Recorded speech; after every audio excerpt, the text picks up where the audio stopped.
Hey, hey, hey, it's your girl Carla Renata. I am back for episode 165 of The Curvy Critic with Carla Renata. If this is your first time joining me, please give me a big old thumbs up, click that bell for notifications, and subscribe to the channel so that you know what's going on. And let me just say up front, we will not be going live next week because of Memorial Day. Everybody need a little break, honey, and I need one too. Okay? Okay. So, having said that, I just wanted to let you guys know that. And then I always start the show off with what I did the week before. And sometimes I have a busy week and sometimes I don't. But this week was a little on the light side, I must say. So, the first thing that I did was I moderated a Q&A for the ATX Festival. A friend of mine hooked me up with that.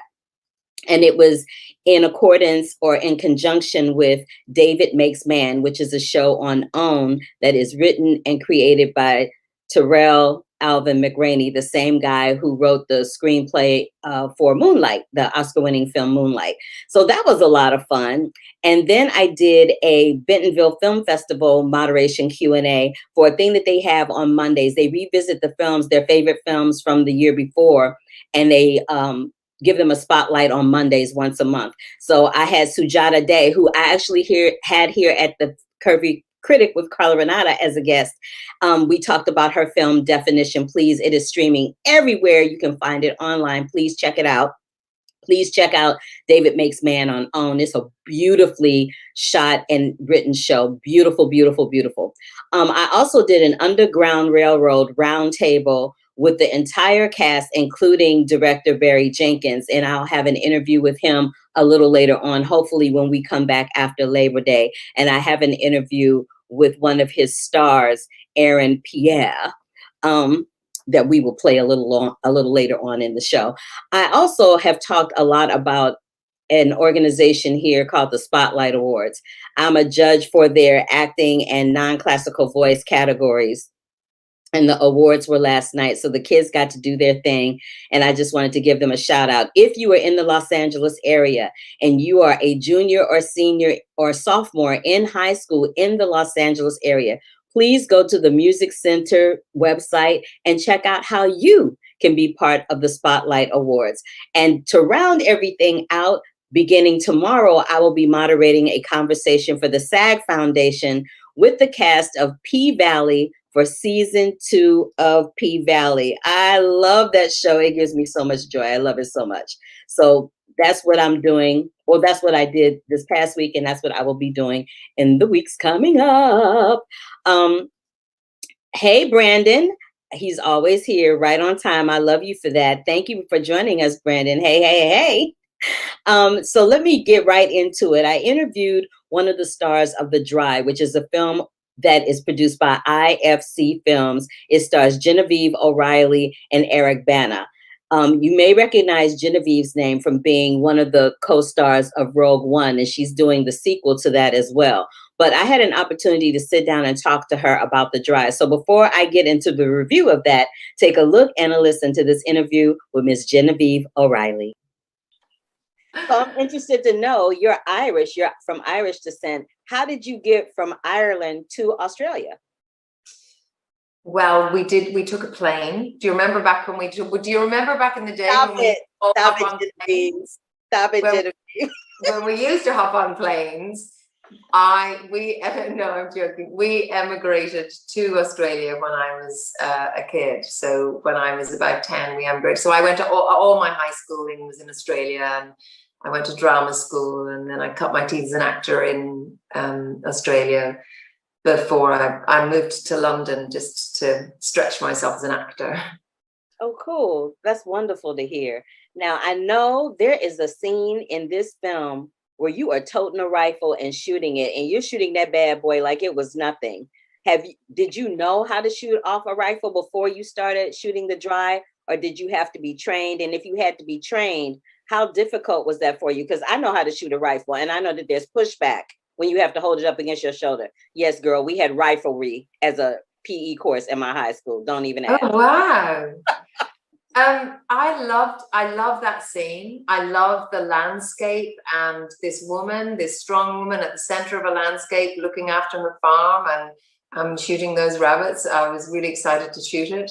I did work with an armorer on the dry. I had shot with rifles before. I did a series called Tin Star, where I had to shoot.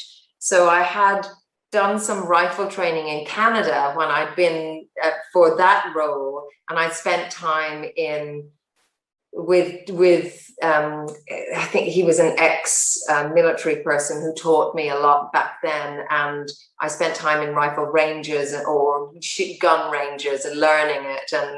And so then when I went back into the dry, I did know a bit, but I always was eager to learn everything all over again. And the armorer on that he was really great. I remember that morning we were filming, they were doing some other scenes and we knew we had the afternoon to do that scene. And I said to him, let's have a practice. And we had to wait. We were like, we better wait for them to finish the scenes before. And then during lunch, him and I were out in the back just practicing and just shooting off rounds and trying to get, that you spoke before about yourself, but that physical comfort, that rhythm that you get, that muscular rhythm that you find. So yeah, we spent lunchtime doing that. I remember Eric coming out at lunchtime going, "Are you okay? What's going on?" That's hilarious because you looked real comfortable. I'm like, I have to ask her about this because you were like, pop, pop. I'm like, oh, she's done this before. I know. Oh, good job done. Yes, and if she hadn't, I was like, okay, you acted your behind off to make it look natural. Now, this is a thriller. It's a mystery. Do you have a favorite thriller movie that you like to watch? Oh, what a good question. Oh, on the spot. I don't know. I love a really good story, well told. Do you know what's come to my mind just as you said that? I don't know why, but do you remember that? It's an old film called Misery. Yes, I love Misery. Ooh, yeah, her performance in that is something that I've always really held on to. I just think she's extraordinary, Kathy Bates, and those scenes in there. That's just come to my mind as I'm talking to you. But that's an extraordinary film. Well, if you had to pick one, that's a great one to pick because it's great. I just want to round it out with one last question. This is a film about confronting the ghost of the past. Is there anything in your past that you think you might want to confront head on, or are you good right where you are right now? I think there's always things that we want to question ourselves and check ourselves and ask ourselves. But I try and just live really as honestly as I can and move forward as positively and as honestly as I can. And I think I'm good. Cool. I am too. Oh, good. I'm glad you are. You are a spectacular actress. It was my pleasure to watch you in this particular production. And I'm looking forward to what you're going to do with the Star Wars franchise, because you know that's my jam. And I can't talk to you about it because I know how they are about that. But I just wanted to throw that out there at the end. Yes, it's very exciting. But first, everyone can go and see the dry first and get excited about that. And then we can book. Absolutely. Thank you so much, Genevieve. Thank you. Bye-bye. Bye. Yes, honey. That scene with her with that gun, I was like, well, okay, Diva, you better be giving us realness with the gun situation. I was all about that. So check out The Dry. It's on IFC Films. I'm sorry, it's produced by IFC Films, but let me tell you what it's about. It stars Genevieve and Eric Bana. It's directed and written by Robert Connolly and Harry Cripps. It's an Australian mystery drama based on the 2016 book by the same name, written by Jane Harper. Now, this is what the gist of the story is. Aaron Falk, who's played by Eric Bana, returns home after 20 years to attend the funeral of his childhood friend, Luke, who allegedly killed his wife and child before taking his own life. Now, when Falk reluctantly agrees to stay and investigate the crime, he opens up an old wound, that wound being the death of a 17-year-old girl, Ellie Deacon, who he had a little crush on. Now, Falk begins to suspect that these two crimes, separated by decades, are somehow connected. And as he struggles to prove not only Luke's innocence, he also is trying to prove his own and finds himself pitted against the prejudice against him and the pent up rage of this community. Baby, when I tell you there is not a false note, there is not a false moment in this film from the beginning to the end. And it's literally a story about staying or leaving. You know, do you stay and clear up your name, or do you just let the past stay off in the past, saying it's better off being left in the past and move on with your life? It's spectacularly tense, which I love that in a thriller. When it's spectacularly tense and has you going like this, that makes it really, really good.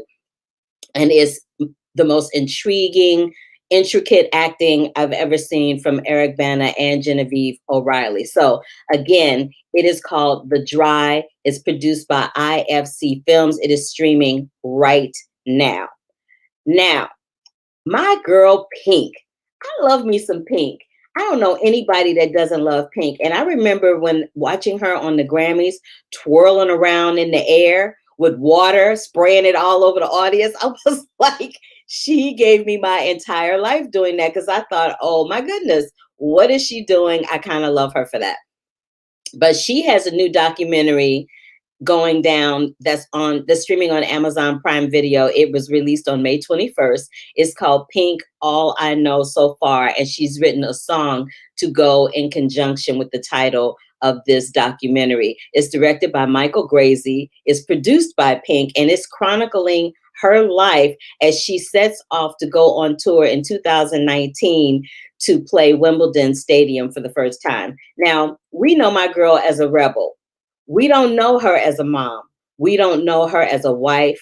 We don't know her as a businesswoman. And all three of those things are approached in this film, and they're done beautifully. And it culminates at the end with like a front row free seat because you've already paid to watch the movie on Amazon Prime. If you don't have Prime Video, a Prime Video subscription, you have this front row seat to one of the most amazing concerts I think it was amazing watching it on my TV screen. I can only imagine what it would be like to see her live. I'm so sad that we don't get to see her live right now. But the first opportunity I get to do that, I'm going to be all about it. So, and she's also, you know, she also approaches the vantage point that a lot of women don't like, a lot of stars really don't like to go on tour because they feel like they can't give their kids the attention that they need, be a mom, and be the businesswoman and handle the tour and be responsible for over 200 people. She's paying over 200 people to get this tour off and running, right?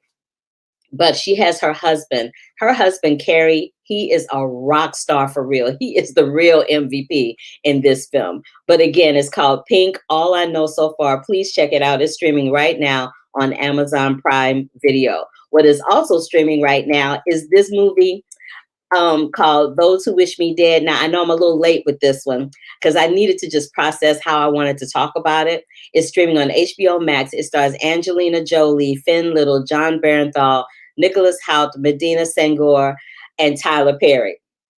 When I tell you, let me tell you something. Tom Cruise ain't got nothing on Angelina Jolie, okay? Because Angelina Jolie is a woman of a certain age and she is freaking killing it in this action movie. I don't know why they ever took her off the Tomb Raider franchise. They made a huge mistake because, you know, the last one bombed without her. Whoever is in charge of that, I'm going to need you to bring Angelina Jolie back because she's a badass. Now, this film deals with a woman who's still reeling from the loss of 3 lives.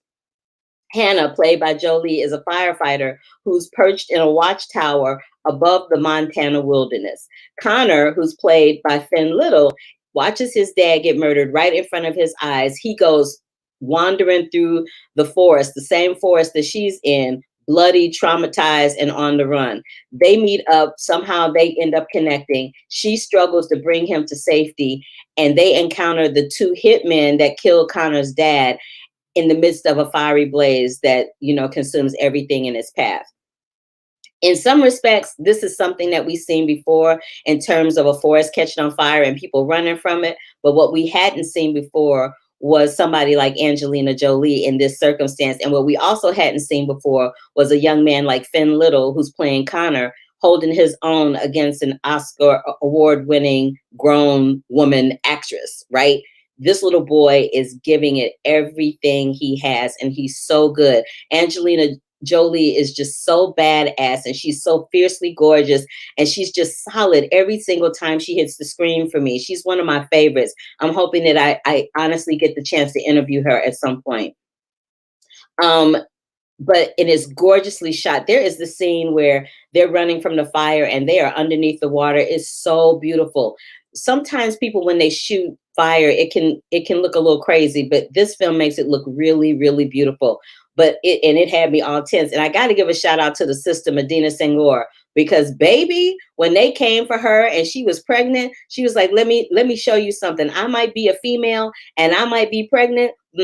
But don't underestimate me. I will kick your entire behind. And that is exactly what she did. The women in this film are fierce, and you need to watch it just for that reason alone. Again, it's called Those Who Wish Me Dead. It's streaming on HBO Max right now. Now, I talked a little bit at the beginning about the Underground Railroad. It's not what you think. The Underground Railroad is not what you think. It's not like the series that was on before. It's not like the Harriet Tubman thing that we usually associate with the Underground Railroad. This series that is on Amazon Prime deals with the Underground Railroad from the vantage point of all the different people that are dealing with different subject matters happening during that time, like running and trying to get from the north to the south, and all that is encompassed in that, and all the struggles that come along with that, the sterilization that was happening with Black women and still happens today, especially in the state of California, where they say, you know what?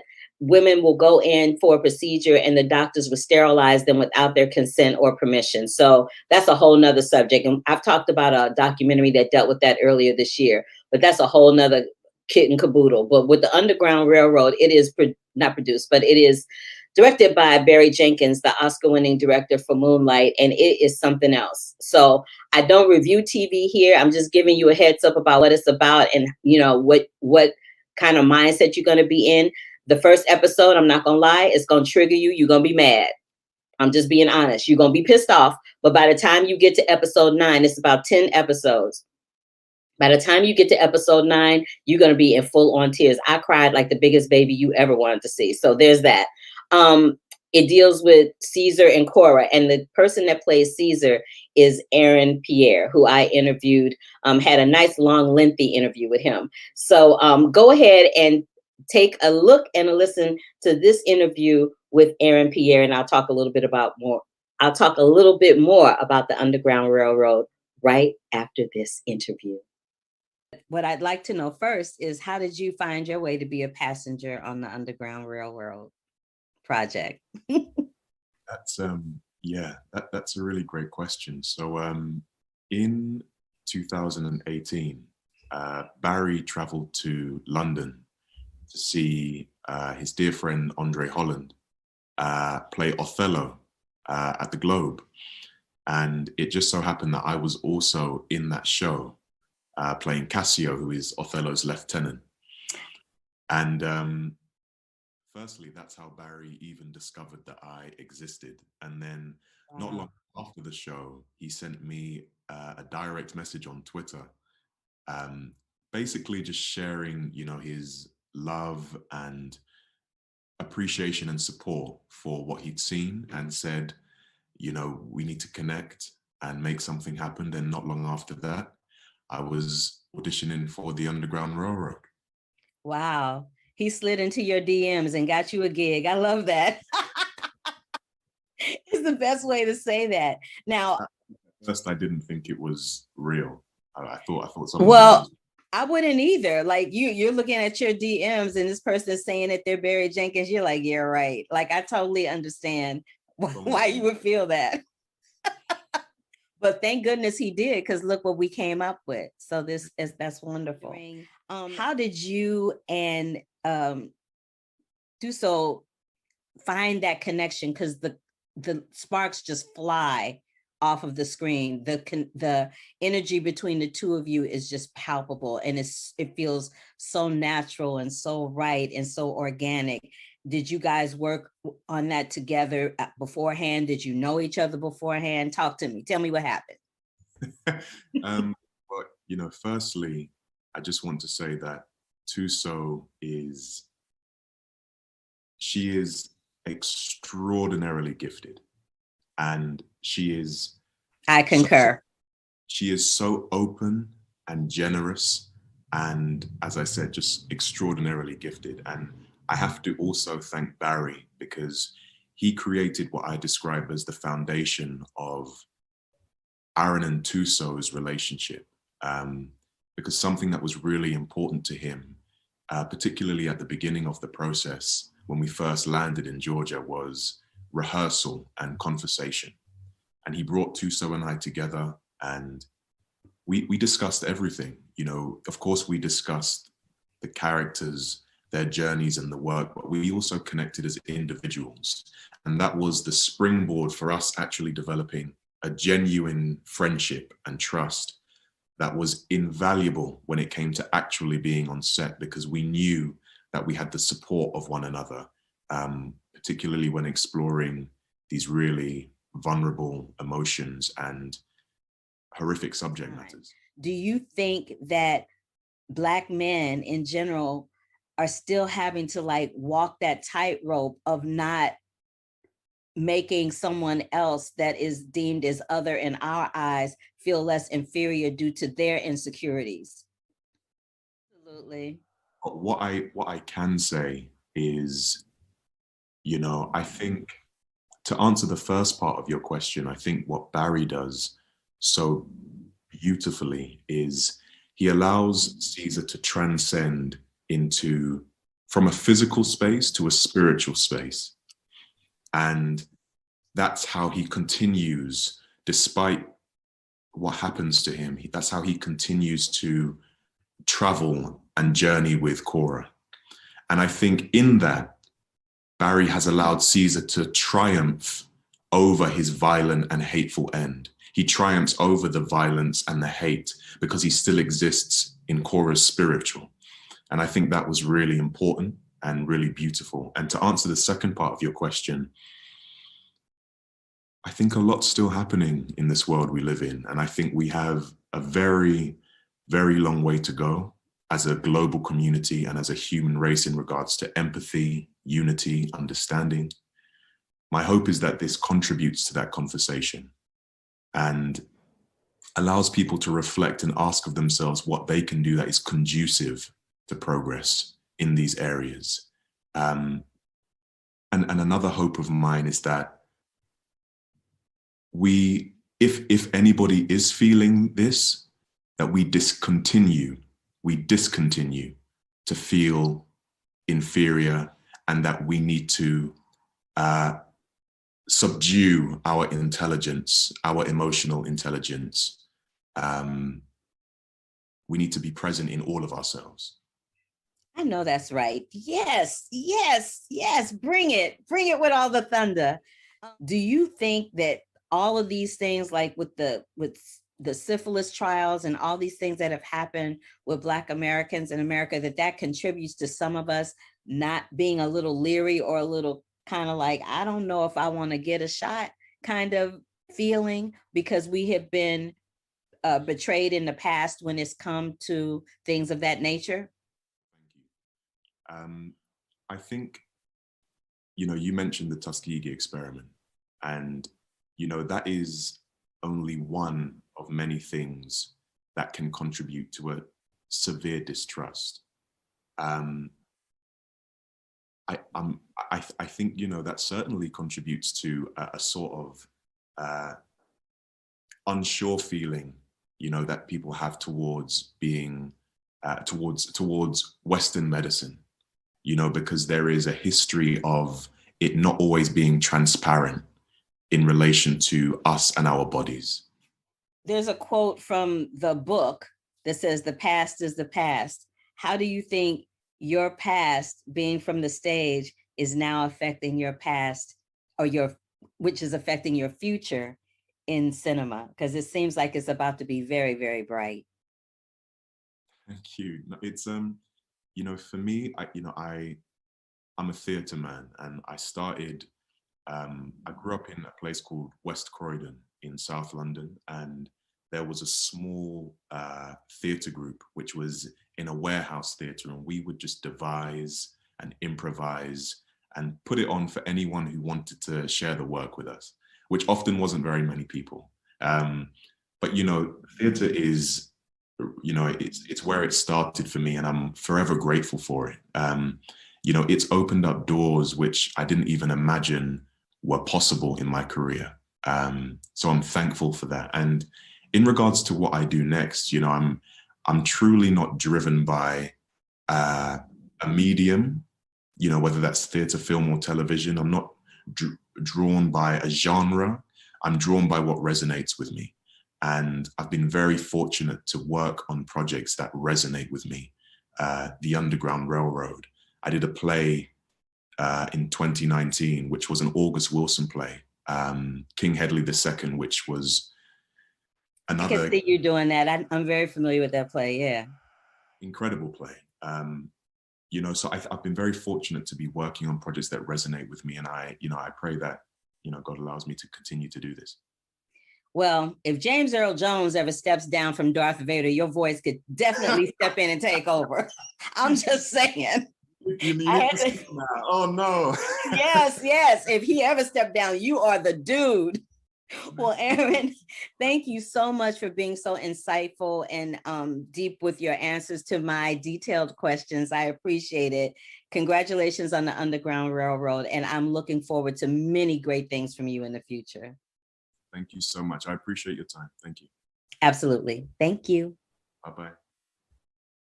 To keep up with the Curvy Critic, like our— I loved interviewing Aaron because Aaron's a deep brother.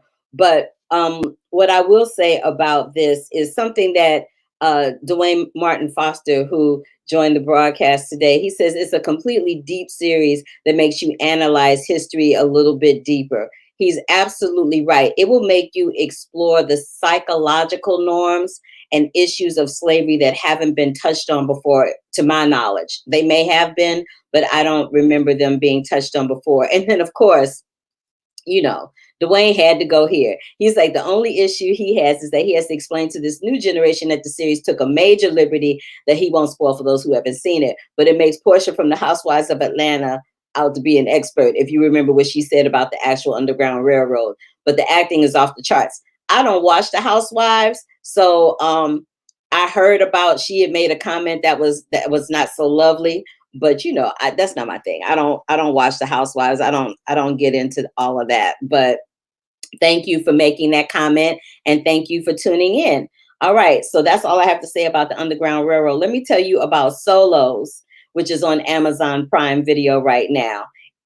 They have taken all of these stars that you see in these photographs, among them Anthony Mackie, Nicole Bahari, Morgan Freeman, Uzo Aduba, and Dame Helen Mirren are among some of them. My two favorite ones that I saw were with Anthony Mackie and Uzo Aduba. But what it does is it's a character-driven story series that explores the strange and beautiful and heartbreaking and hilarious and wondrous truths behind what it means to be human. And when it says Solos, excuse me, these actors are straight up acting with themselves in some instances or by themselves in some instances. It's fascinating from a theatrical point of view. It's fascinating from a television point of view because I've never seen anything quite like it, but it's really good. So check that out on Amazon Prime Video right now. You guys may have seen the posts that are coming up about A Quiet Place 2 is hitting theaters by Paramount Pictures on May 28th, and it is the sequel to the wildly successful written and directed Precursor by John Krasinski, starring Emily Blunt, Millicent Simmons, and Noah Jupe. When I tell you, and Cillian Murphy, it follows the deadly events that happened in their hometown, and the Abbott family finds themselves facing new terrors outside of the world as they continue to fight for survival in silence, because these monsters that are coming after them respond and attack when they hear noise. The first time this was running, I wasn't going to see it because people were like, it looked like a horror movie to me from the commercials, and I don't do horror. And people kept saying, oh, it's just a thriller. It's not that scary. Y'all lied. I'm telling you, y'all lied. It is a horror movie, but it's more of a suspenseful. It's like a horror movie coupled with suspense and thrilling situations. Let me tell you something. I jumped so hard in my seat that I pulled a muscle in my back that is still hurting me right now. The sequel, I didn't see the first one, but I'm pretty sure this sequel doesn't disappoint. The sound alone will wear you the hell out because it wore me the hell out. But the people that are running this show are Millicent and Noah. They run this movie. Those two kids are running this movie. If Emily wasn't there, they could totally handle it by themselves. And I was there for all of that, proving that sometimes it's not always up to the parents to take care of the kids. Sometimes the kids can take care of the parents. I'm just saying. But you guys are going to love A Quiet Place 2 when it hits theaters on May 28th. Baby, if you like horror, if you like suspenseful thriller horror, this is going to be right up your alley. I promise you. Now, at the top of the show, I said we were going to dip out for Memorial Day, but I have some Memorial Day pics I want to share with you that I think would be nice to share and screen or view. I'm not quite sure what to say. But this one film, the director of this film, Brian Morrison, reached out to me on my site, thecurvyfilmcritic.com, where I put all the written versions of the reviews and projects that I speak about here. And he told me about a film called Bastard Road. It is following this war veteran, this United States Marine Corps war veteran who's wrestling with his demons. And he decides to do that while taking a 5,800-mile trek across the United States. This is why I think this film is important. It deals with, it's a deep personal insight into the psyche, into the psyche of soldiers on the front lines of war. My father is a United States Marine Corps vet. And I remember, and I've said this on the show before, I remember trying to wake him as a kid, and he almost jumped up and strangled me because he couldn't differentiate between being home and being there in Vietnam. So it was really scary, and I didn't like how that made me feel, and it scared the hell out of my dad too. But this humanized, I don't know, hold on. Allergies, they wear me out. It shows you why these men come back so emotionally torn, because they are trained mentally to kill anyone by dehumanizing the enemy in their mind. It talks about how that messes with your life to the point of no return. It talks about that anybody that joins the Marine Corps wants to change something about themselves, which is why they join in the first place, and how serving our country affects those who are serving our country, and those who love them, like the kids like myself, and the parents, the wives, anybody that's in there. It's dealing with that whole PTSD standpoint from a very personal standpoint. And just as a side note, the suicide rate for vets is over 50% from those who fought, ranging in ages 18 to 34. So I just wanted to put that on your radar to watch. It's online, and you could go to their website. Let me find the website name real quick. bastardroad.com, and see any and all information about where that is streaming. I also wanted to bring to your attention The Hurt Locker, which is the film that Catherine Bigelow won the Oscar for. It was the first time a woman won the Oscar for directing, and we saw a second win this year with Chloe Zhao for Nomadland. But The Hurt Locker is another wonderful war film that stars Jeremy Renner. He was nominated for an Oscar for his role in that film as well. And last but not least, Glory is one of my favorites, only because it stars three of my favorite people: Matthew Broderick, Denzel Washington, and Morgan Freeman. And Denzel Washington was fortunate enough to take home the Oscar for his performance in this film, and Morgan Freeman was nominated. So I highly suggest, if you don't have anything else to do and you just want to see some films that deal with war, and honor those who have fought on behalf of our country, I highly suggest checking out Bastard Road, The Hurt Locker, and Glory. All right, last but not least, Cruella is coming, y'all. I love Cruella DeVille. Cruella DeVille, I love her so much. Well, Disney Plus has brought us the origin story of Cruella DeVille in a really fun, beautiful, fantasy-like film called Cruella, starring Emma Stone, Emma Thompson, and Kirby Howell Baptiste, who plays Emma Stone, who is Cruella, plays her best friend, Anita Darling. So take a look and a listen to this interview with Kirby, and then I'll talk about Cruella afterwards. Hi, Kirby, this hair situation. We both got an upswirl do happening. Yeah, we were inspired. This is a little Baroness. Yours is a little Cruella. I love it. I love that. I love that you were like, you're giving the Cruella. I'm giving you Cruella lips and red top for sure. I'm loving the whole, I mean, down to the wow, that's attention to detail. That's what we're talking about here. Yes, darling. So I'm so excited to talk to you because I know that you love Broadway. Yes, I'm a big Broadway girl. Yeah. So, I mean, I can't tell you all the songs and all this, but I'm like, I love theater in general. I mean, I'm from London. I grew up watching it. I love it.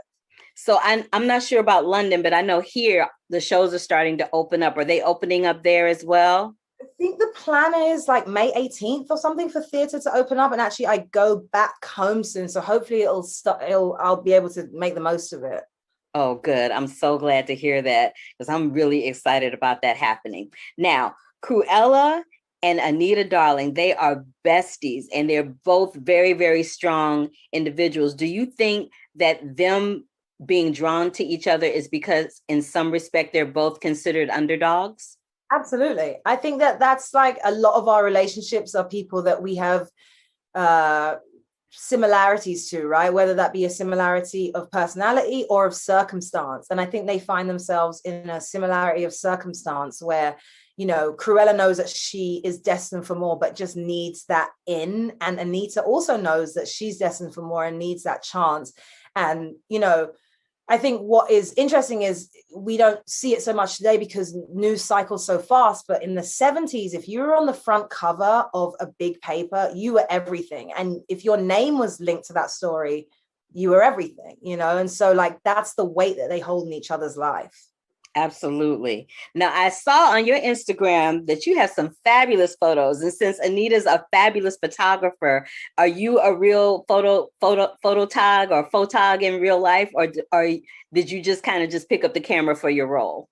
Sometimes it was more for the role. I mean, I will tell you this. I'm so in awe. I think photography is one of the most underrated arts because everyone with a phone thinks they can be a photographer. And it's just, I'm learning it's not true because I like to think that about myself and it is not true. And so for me, there was definitely like, I was living through Anita's sort of like, you know, photographer prowess because I don't really possess that myself. There's definitely an aesthetic situation that happens when it comes to photography for sure.